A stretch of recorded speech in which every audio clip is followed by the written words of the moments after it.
بسم اللہ الرحمن الرحیم۔ گمنام ہیرو کے معزز ناظرین، السلام علیکم۔ آئیے چلتے ہیں کہانی کی طرف۔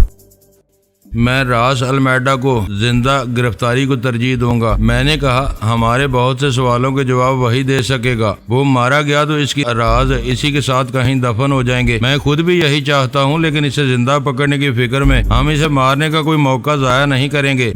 اس نے کہا یہ اس کا مقدر ہے کہ وہ پہلے مارا جاتا ہے یا ہمیں مقابلے کا موقع دیتا ہے۔ ہم تینوں یکجا ہوں گے، اس لیے دوسرا آپریٹس بھی یہی نہیں۔ اول خان نے میرا فکرہ مکمل نہیں ہونے دیا۔ دونوں آپریٹرز ہمارے پاس رہیں گے تاکہ اس مکان میں کودنے کے بعد کم از کم دو آدمی ایک دوسرے کے رابطے میں رہ سکیں۔ کیوں نہ ہم دونوں بھی وہیں منتقل ہو جائیں۔ ویرا نے تجویز پیش کی، یہاں رہ کر سوچتے سوچتے ہمارا حال ابتر ہو جائے گا۔ وہاں ہمیں ذہنی یکسوئی حاصل رہے گی۔ ہماری ضرورت پیش نہ آئی تو ہمارے لیے وہ غیر آباد عمارت ہی کافی ہوگی۔ آپریشن مکمل ہونے پر ہم یکجا ہو سکتے ہیں۔ میں بھیڑ بھاڑ سے گریز کرتے ہوئے بہت رازداری سے کام کرنا چاہتا ہوں، لیکن تمہاری بات بھی معقول ہے۔ اگر تم دونوں اپنی رات برباد کرنے پر آمادہ ہو تو یوں ہی صحیح۔ ویرا کی بات درست ہے، یہاں رہ کر ہماری رات زیادہ بری گزرے گی۔ غزالہ بولی، کچھ ہتھیار اول خان کی گاڑی میں موجود تھے اور اس مہم کے لیے وہی کافی تھے، لیکن اس نے پھر بھی ہمارے گھر میں موجود ذخیرے کا جائزہ لے کر اس میں سے کچھ ضروری چیزیں نکال کر احتیاط سے ایک تھیلے میں رکھ لی۔ وہ کسی غیر متوقع اور آڑے وقت کے لیے ہر تیاری کر لینی چاہتا تھا۔ تم نے اس بات کا یقین کر لیا ہے کہ اس وقت راس المیڈا اسی مکان میں موجود ہے؟ اس کا ہاتھ بٹاتے بٹاتے ویرا یک بیک سوال کر بیٹھی اور اول خان سٹ پٹا گیا۔ میرے لیے اندر جا کر دیکھنا تو ممکن نہیں ہے، لیکن کرائن یہی بتاتے ہیں کہ وہ گھر میں موجود ہے۔ اس کے پاس ویرا کے سوال کا مسکت جواب موجود تھا۔ دونوں گاڑیاں احاطے میں موجود ہیں، چند کمرے روشن ہیں اور پھاٹک بند ہونے کے ساتھ ہی ویران ہے۔ اگر وہ پیدل کہیں چل دیا ہے تو یہ اور بات ہے۔ تیاریاں مکمل ہو گئی۔ غزالہ نے تھرماس میں چائے بھر کر دیگر لوازم کے ساتھ خورد و نوش کی اشیاء کی ایک باسکٹ تیار کر لی اور روانگی کے لیے اٹھ کھڑی ہوئی۔ ایسا معلوم ہو رہا ہے جیسے ہم لڑائی کے بجائے پکنک پر جا رہے ہوں۔ اول خان ان تیاریوں پر مسکراتے ہوئے بولا، بھاگنا پڑ گیا تو تمہیں یہ سب سنبھالنا دشوار ہو جائے گا۔ اس غیر آباد مکان میں پہاڑ سی رات انتظار میں گزارنی ہے، کچھ نہ کچھ تو ہونا ہی چاہیے۔ غزالہ بولی، چند منٹ بیٹھو، ذرا سلطان شاہ سے بات کر لی جائے۔ ایسا نہ ہو کہ ہمیں دیر تک پھاٹک پر رک کر اس کا انتظار کرنا پڑے۔ ہمیں نہایت خاموشی سے دونوں گاڑیاں اندر لے جانی ہوں گی۔ اول خان نے یہ کہتے ہوئے اپنا آپریٹس اٹھا لیا۔ اسے فون کیوں نہیں کر لیتے؟ ویرا نے اسے آپریٹس کے استعمال پر آمادہ پا کر ٹوک دیا۔ اس نے ابھی ڈیوٹی شروع کی ہے، جوش میں مارا پھر رہا ہوگا۔ ہو سکتا ہے وہ ٹیلی فون سے دور چھت وغیرہ پر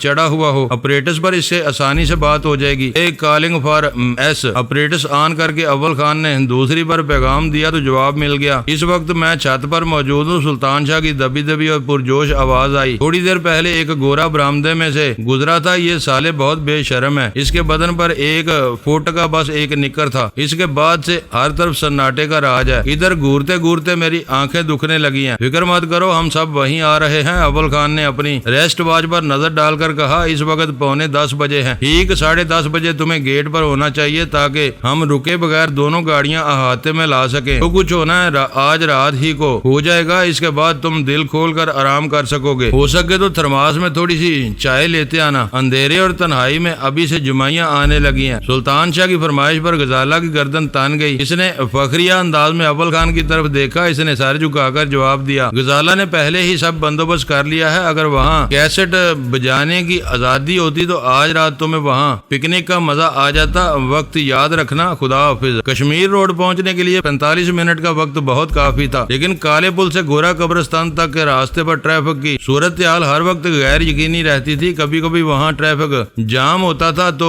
وہ مختصر سا حصہ طے کرنے میں 10-15 منٹ لگ جاتے تھے۔ سلطان شاہ سے وقت طے ہو جانے کے بعد اس سے انحراف کا خطرہ مول نہیں لیا جا سکتا تھا۔ ہم چاروں فوراً ہی گھر سے نکل کھڑے ہوئے۔ کھانے پینے کا ساز و سامان غزالہ نے سنبھالا ہوا تھا۔ ہتھیاروں والا تھیلا ویرا کے قبضے میں تھا۔ نیچے اتر کر ویرا اول خان کے ساتھ ہو لی۔ میں غزالہ کو لے کر اپنی کار کی طرف بڑھ گیا۔ ہم باہر نکلے تو اول خان کی جیپ آہستہ آہستہ رینگ رہی تھی۔ ایک مدت کے بعد ہم دونوں کو ایک ساتھ نکلنے کا موقع ملا ہے۔ چند ثانیوں کی خاموشی کے بعد غزالہ نے مسرت سے مغلوب لہجے میں کہا، اپنی خوابگاہ سے باہر ہمیں کہیں خلوت نہیں ملتی، یہ خلوت بھی بس کشمیر روڈ تک کی ہے۔ میں نے ہنس کر کہا، زندگی کچھ ایسی ڈگر پر چل رہی ہے کہ ذاتی ضرورتوں کا احساس ہی ذہن کے نہاں خانوں میں کہیں چھپ کر رہ گیا ہے۔ آپ کی بات صحیح ہے، ویرا نے جانے کا قصد کیا تو عارضی طور پر مجھے خوشی ہوئی کہ اس کے چلے جانے کے بعد ہمیں کچھ آزادی میسر آ سکے گی، مگر پھر مسلسل تنہائیوں کا دھیان آیا تو اس کے جانے کا خیال ہی مجھے آزردہ کرنے لگا۔ ہمارے ساتھ رہتے رہتے وہ بھی ہمارے گھر کی ایک فرد بن گئی ہے۔ یہ عارضی مجبوریاں ہیں۔ راس المیڈا کا قصہ نمٹ جائے تو اسے الگ ہونا ہی پڑے گا۔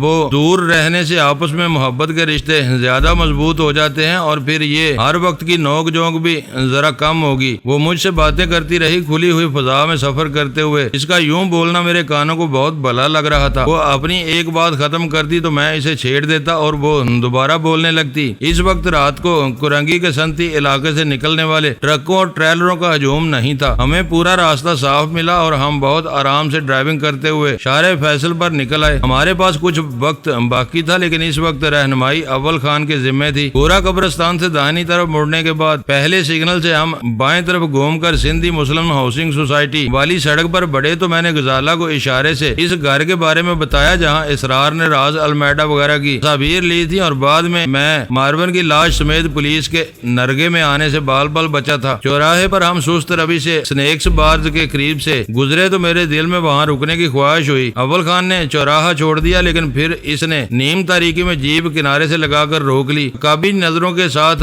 گاہکوں کی تلاش میں بھٹکنے والے کئی لڑکے ہماری گاڑیوں کی طرف لپکے۔ اول خان جیپ سے اتر کر ہماری طرف آیا تھا۔ میں نے اس کا انتظار کیے بغیر ایک لڑکے کو ٹھنڈی بوتلوں کا آرڈر دے دیا۔ میں بھی یہی کہنے آیا تھا۔ اول خان میرے قریب پہنچ کر سادگی سے ہنس پڑا۔ اس نے لڑکے کو اپنی اور ویرا کی پسند کے دو مشروب بتائے اور کھڑکی پر جھک کر کہنے لگا، چند منٹ میسر ہیں تو میں نے سوچا کہ بوتلوں کی عیاشی ہی کر لی جائے۔ اتنے کم وقت میں اس سے زیادہ کچھ بھی نہیں ہو سکتا۔ یہ جعلی بوتلیں ہیں، اصلی بوتل تو اس وقت ویرا کے پاس ہوگی، میں نے کہا۔ غزالہ کی ہنسی چھوٹ گئی۔ آپ دونوں ایک دوسرے کو کتنا جانتے ہیں؟ وہ پلاسٹک کی ایک بوتل میں تقریباً آدھی بوتل انڈیل کر لائی ہے تاکہ وقفے وقفے سے اپنے اعصاب کو سکون پہنچا سکے۔ جب ہی اس نے خاموشی سے ہتھیاروں والا تھیلا اٹھا لیا تھا، اول خان نے خوش دلی سے کہا، میں حیران تھا کہ وہ اتنی شرافت کا مظاہرہ کیوں کر رہی ہے۔ اس کی بوتل شاید اسی تھیلے میں ہے، اسے دیکھ لینا، ایسا نہ ہو کہ دستی بموں کے دھوکے میں ہم میں سے کوئی وہ بوتل ہی راس المیڈا کے گھر پر اچھال دے۔ میں نے اول خان سے کہا، یہ عورت کہیں بھی اپنی حرکتوں سے باز نہیں آتی۔ لڑکا بوتلیں لے آیا۔ اول خان اسے ساتھ لے کر اپنی جیپ کی طرف بڑھ گیا۔ آپ کو اول خان سے ایسی سخت باتیں نہیں کہنی چاہیے تھی۔ غزالہ نے لیمن بارلے کی پہلی چسکی لے کر شکوہ کیا۔ پھر کیا کہتا؟ ویرا کی بعض حرکتیں مجھے خواہ مخواہ مشتعل کر دیتی ہیں۔ اب اول خان نے اس سے کوئی بات کی تو وہ یہی سمجھے گی کہ میں نے اس کی شکایت کی ہے۔ اس نے آپ دونوں سے چھپ کر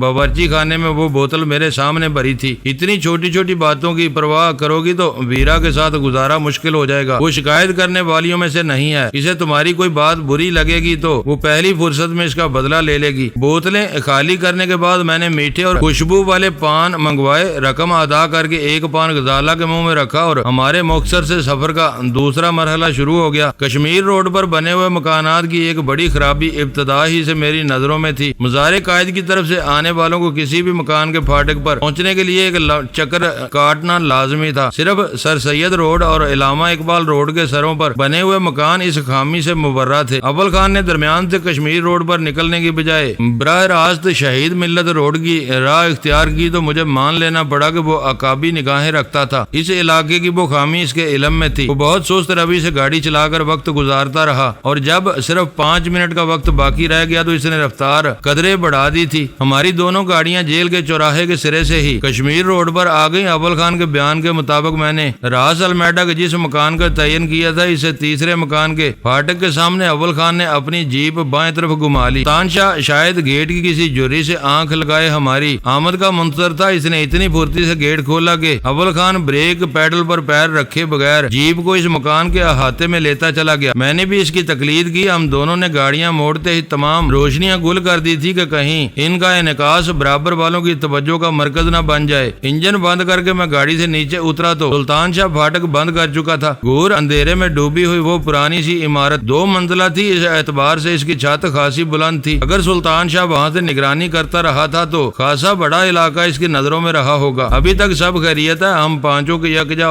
ہونے پر اس نے سرسراتی ہوئی آواز میں کہا۔ میں نے چوکیدار کی چارپائی اوپری منزل کے ایک کمرے میں پہنچا دی۔ برابر والوں کی دیکھ بھال کے لیے وہ بہترین کمرہ ہے۔ سنبھل کر آہستہ آہستہ میرے پیچھے چلے آؤ۔ اندھیرے میں ایک دوسرے کے ہیبلوں پر نظر جمائے اور دیواریں ٹٹولتے ہوئے ہم اوپر چل دیے۔ تنگ زینوں کی گہری تاریکی سے ہم سلطان شاہ کے منتخب کیے ہوئے کمرے میں پہنچے تو وہاں کھڑکی کی راہ سے آنے والے تاروں کے انعکاس کا نمایاں احساس موجود تھا۔ اول خان کے ایما پر ہم سب کھڑکی کے سامنے جا کھڑے ہوئے۔ احاطے کی مشترکہ دیوار کی دوسری جانب پرانا سا ایک منزلہ مکان چند کمکموں کی روشنی میں بہت واضح نظر آ رہا تھا۔ احاطے کے ساتھ دو کمروں کی کھڑکیاں بھی روشن تھیں۔ یہ اندازہ لگانا ناممکن تھا کہ ان میں سے کون سا کمرہ کس کا رہا ہوگا۔ ان لوگوں کا پارکنگ والا حصہ شاید دوسری طرف واقع تھا کیونکہ ان کی گاڑیاں ہماری نظروں سے اوجھل تھیں۔ کشمیر روڈ کی آبادی کا شمار کراچی کے قدیم علاقوں میں کیا جاتا ہے۔ کسی زمانے میں اس پتلی سی سڑک کے ایک کنارے پر بنے ہوئے مکانات اپنے زمانے کے اعتبار سے ضرور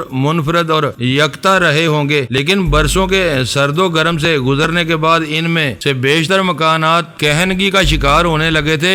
تجدید کے مراحل سے گزرنے والے مکان اس سڑک پر دوری سے پہچانے جا سکتے تھے۔ ہم میں سے دو آدمی احاطے کی مشترکہ دیوار کے دونوں سروں سے اندر کود کر عمارت کی طرف پیش قدمی کریں گے۔ تیسرا رائفل اور دوربین کے ساتھ اسی کھڑکی میں موجود رہے گا۔ اندر جانے والے اپریٹس پر ایک دوسرے سے رابطہ رکھیں گے۔ عمل کے مراحل قریب آنے کے ساتھ ساتھ اول خان کی پیشہ ورانہ جبلت پوری طرح بیدار ہوتی جا رہی تھی۔ دونوں عورتیں مسلح ہو کر نیچے دیوار کے قریب موجود ہوں گی تاکہ ضرورت کے وقت ہر جگہ پہنچ سکے۔ میری رائے ہے کہ ہم 3 بجے تک وقفے سے راز المیڈا کی کمینگاہ کا جائزہ لیتے رہیں اور ٹھیک 3 بجے اپنی کارروائی کا آغاز کر دیں۔ اس وقت تک ہمارے حریف گہری نیند سو چکے ہوں گے۔ اس بارے میں تمہاری ہر رائے مستند ہے۔ ویرا کی آواز ابھری۔ ان جنگی چالوں کے معاملے میں ہم سب ہی کورے ہیں۔ ہاں، سیدھی سادھی لڑائی میں دشمن کو زیر کرنے کے فن میں طاق ہے۔ ہم کھڑکی سے ہٹ گئے۔ دونوں عورتیں چارپائی پر بیٹھ گئی۔ ہم نے فرش پر پھسکڑا مار لیا۔ اول خان کھڑکی کی اوٹ سے گہری نظروں سے اپنے ٹارگٹ کا معائنہ کر رہا تھا۔ اول خان نے دشمن پر وار کرنے کا جو منظرنامہ بیان کیا تھا وہ بہت واضح تھا۔ اس میں کرداروں کے رد و بدل کی کوئی گنجائش نہیں تھی۔ سلطان شاہ او پی یا آبزرویشن پوسٹ کے لیے مناسب ترین آدمی تھا۔ مجھے اور اول خان کو پیش قدمی کر کے دشمن پر کاری ضرب لگانی تھی۔ اگر سب کچھ ہماری توقعات کے عین مطابق ہوتا چلا جاتا تو وہ قصہ چند ہی منٹ میں راز المیڈا کی چھت کے نیچے نمٹ جانا تھا۔ غزالہ کو اندھیرے میں سلطان شاہ کو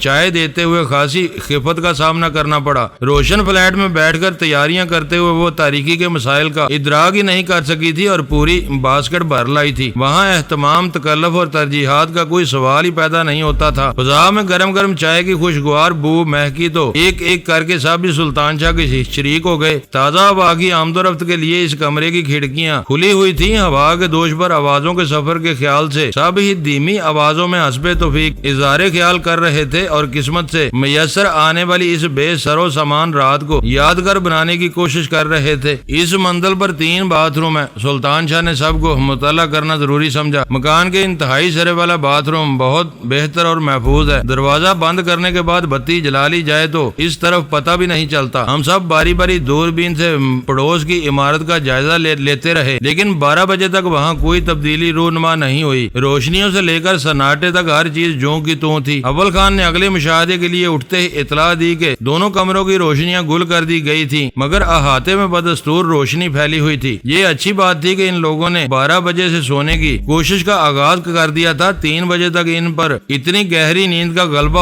ہو جاتا کہ وہ اٹھائے بھی نہ اٹھتے۔ میں کھڑکی سے برابر کے مکان پر سرسری نظر ڈالتا ہوا اٹھا اور مکان کے اندرونی حصے کی طرف چل دیا۔ مجھے سگریٹ کی طلب شدت سے ستا رہی تھی۔ یہ شوق اس کمرے میں رہتے ہوئے پورا نہیں کیا جا سکتا تھا۔ سلطان شاہ کے بتائے ہوئے کمرے اور باتھ روم تک پہنچنے میں مجھے کوئی دشواری نہیں ہوئی۔ وہ واقعی ایک محفوظ جگہ تھی۔ میں نے باتھ روم کا دروازہ بند کر کے سگریٹ سلگائی، لائٹر کی روشنی میں سوئچ بورڈ کا تعین کیا اور پھر ایک بلب بھی روشن کر دیا۔ چائے نوشی کے طویل وقفے کے بعد سگریٹ کا پہلا کش مزے دے گیا۔ اس وقت ہم جس مہم پر آئے ہوئے تھے بظاہر وہ بہت آسان نظر آ رہی تھی، لیکن میرے ذہن پر اس کا شدید دباؤ تھا۔ اس دباؤ کی وجہ سے محض آدھی سگریٹ پھونکنے کے بعد میری طلب پوری ہو گئی۔ میں نے بقیہ سگریٹ کموڈ میں پھینک کر بلب بند کیا اور دروازہ کھول کر باہر آ گیا۔ واپسی پر میں نے دوسروں کو بسکٹ کھانے میں مشغول دیکھا تو مجھے یاد آیا کہ اجلت اور جوش میں ہم میں سے کسی کو رات کا کھانا یاد نہیں آیا آیا تھا، رات لمبی تھی اور اس وقت وہی کچھ میسر تھا جو غزالہ اپنی باسکٹ میں بھر لائی تھی۔ میں نے بھی اندھیرے میں ٹٹول کر اپنا حصہ لے لیا۔ غزالہ بچی ہوئی چائے کو ٹھکانے لگانے میں مصروف تھی۔ اس وقت میں چائے پیتے ہوئے اول خان سے ہتھیاروں کی تقسیم کے اہم موضوع پر تبادلہ خیال کر رہا تھا۔ عورتوں سمیت ہم میں سے کوئی بھی اناڑی نہیں تھا۔ اول خان کلاشنکوف کی قسم کی 4 خود کار رائفلیں اوپر لے آیا تھا۔ لمبی رینج کی G3 رائفل پہلے ہی سلطان شاہ کے پاس موجود تھی۔ خیال یہ تھا کہ دوسرا اسلحہ وقت آنے پر بانٹ دیا جائے گا۔ اچانک چٹ کی آواز کے ساتھ وہ کمرہ تیز نیلگوں روشنی میں نہا گیا۔ سب کے دانوں سے بکھلائی ہوئی آوازیں نکلی۔ روشنی معدوم ہو گئی، مگر میں دیکھ چکا تھا کہ ویرا نے بے دھیانی میں سگریٹ سلگانے کی کوشش کی تھی۔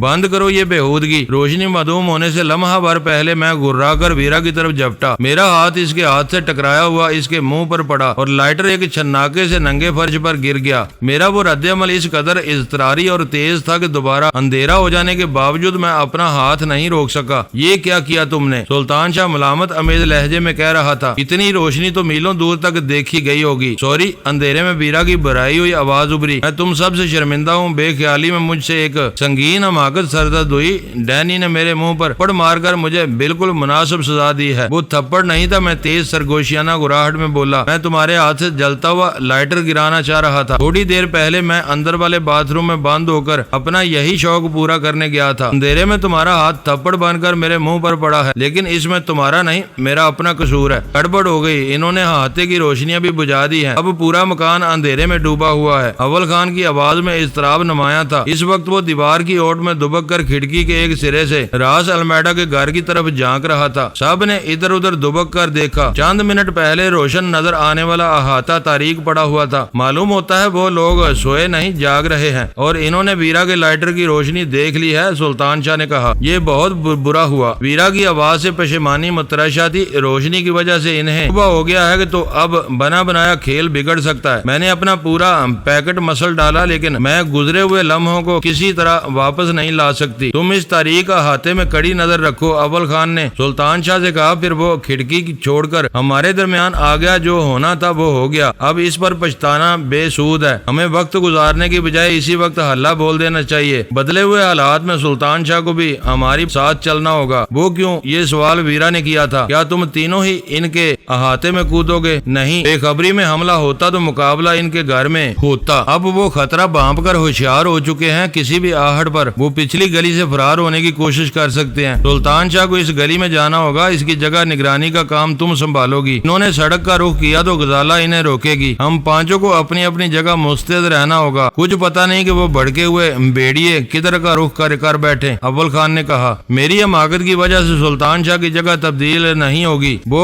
وہیں رہے گا جہاں پہلے اس کی ضرورت تھی۔ پچھلی گلی کو میں سنبھالوں گی۔ ویرا کی آواز سخت اور سرد تھی۔ اپنی حماقت سے کھولے ہوئے نئے محاذ کو سنبھالنے کی اخلاقی ذمہ داری میری ہے۔ اپنا کام میں خود سر انجام دوں گی۔ اچانک سلطان شاہ کھڑکی سے ہٹ آیا اور سرگوشیانہ آواز میں بولا، احاطے میں ایک چھوٹا سا تاریک دبا حرکت کر رہا ہے، تم لوگ بھی اسے دیکھ لو۔ وہ آدمی یقیناً نہیں ہے۔ اول خان اس کے ہاتھ سے دوربین لے کر کھڑکی کی طرف چلا گیا۔ بہت احتیاط سے دوسری طرف کا جائزہ لینے کے بعد وہ لوٹ آیا اور پرتشویش آواز میں بولا، وہ کوئی کتا معلوم ہو رہا ہے۔ اس گھر میں سرے سے کتے کا وجود ہی نہیں ہے۔ سلطان شاہ نے اصرار کیا، میں نے چھت تک سے جائزہ لیا ہے۔ ان کے یہاں کتا ہوتا تو اب تک کئی بار بھونک چکا ہوتا۔ اس عمارت کے چوکیدار نے بھی یہی بتایا تھا کہ پڑوس میں کتا نہیں ہے، پھر اب وہ کہاں سے آ سکتا ہے؟ وہ کوئی آدمی ہے جو چاروں ہاتھوں پیروں پر چلتا ہوا احاطے کی مشترکہ دیوار کی طرف آ رہا ہے۔ اول خان نے کسی فوری خیال کے تحت تیزی سے کہا، تم دونوں یہیں رکو، میں دونوں لڑکیوں کو ان کی جگہوں پر پہنچا کر آتا ہوں۔ میرا خیال ہے کھیل شروع ہو چکا ہے۔ خطرہ بھانپتے ہی وہ حرکت میں آ گئے ہیں۔ دوربین میرے ہاتھ میں تھما کر وہ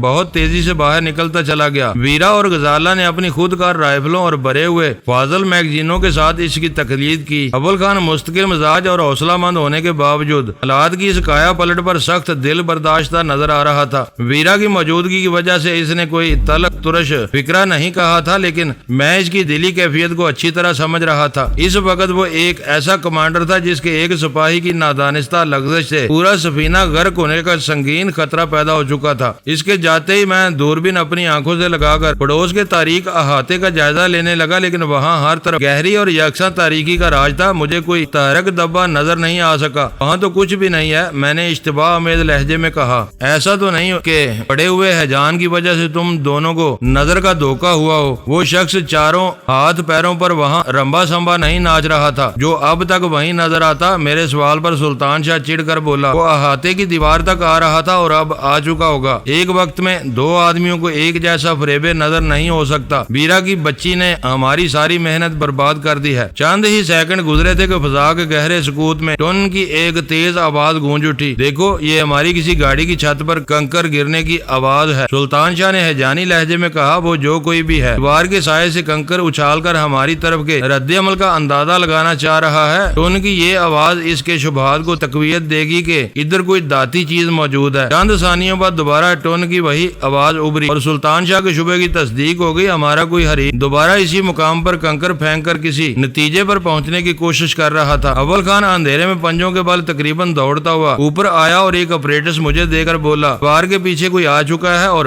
ہمارے احاطے میں کنکر پھینک رہا ہے، ہمیں فوراً ادھر اترنا ہوگا۔ یہ کہہ کر وہ تیزی سے سلطان شاہ کی طرف پلٹا اور بولا، ہماری طرف سے تم فائر میں پہل نہیں کرو گے، تم صرف ایک صورت میں پہلا فائر کر سکتے ہو جب تمہیں پورا یقین ہو کہ راس المیڈا ہی تمہارے نشانے پر آیا ہوا ہے۔ مقابلہ شروع ہو جانے کے بعد تم اپنے فیصلے خود کرو گے۔ ویرا پچھلی گلی میں ہے، غزالہ پھاٹک سے لگی کھڑی ہے۔ اس لڑکی نے لمحہ بھر میں سب کچھ چوپٹ کر دیا اور روحانسی آواز میں معافیاں مانگ مانگ کر اور غصہ دلا رہی ہے۔ سلطان شاہ کو وہیں چھوڑ کر ہم دونوں تیزی سے نیچے اترتے چلے گئے۔ احاطے کی دیوار سے لگ کر اول خان نے مجھے پھاٹک والے سرے کی طرف جانے کا اشارہ کیا اور خود دیوار سے لگ کر مخالف سمت میں دوڑتا چلا گیا۔ میں کونے میں پہنچا تو چند قدم دور غزالہ رائفل سنبھالے کھڑی تھی۔ فی امان اللہ، اس کی مہوم سی آواز میرے کانوں میں آئی اور میں دیوار کی دراڑوں کا سہارا لے کر اوپر چڑھنے کی کوششوں میں مصروف ہو گیا۔ سب کچھ اجلت میں ہو رہا تھا۔ قبل از وقت کارروائی شروع ہو جانے کی وجہ سے ہم میں سے کسی کو پوری طرح تیار ہونے اور اپنے ٹھکانے کا جائزہ لینے کا موقع نہیں ملا تھا۔ اوپر چڑھنے کی ناکام کوششوں میں میرے کئی ناخنوں کے سرے ٹوٹ گئے۔ یہ دیکھ کر غزالہ تیزی سے میری طرف آئی اور اس نے جھک کر اپنا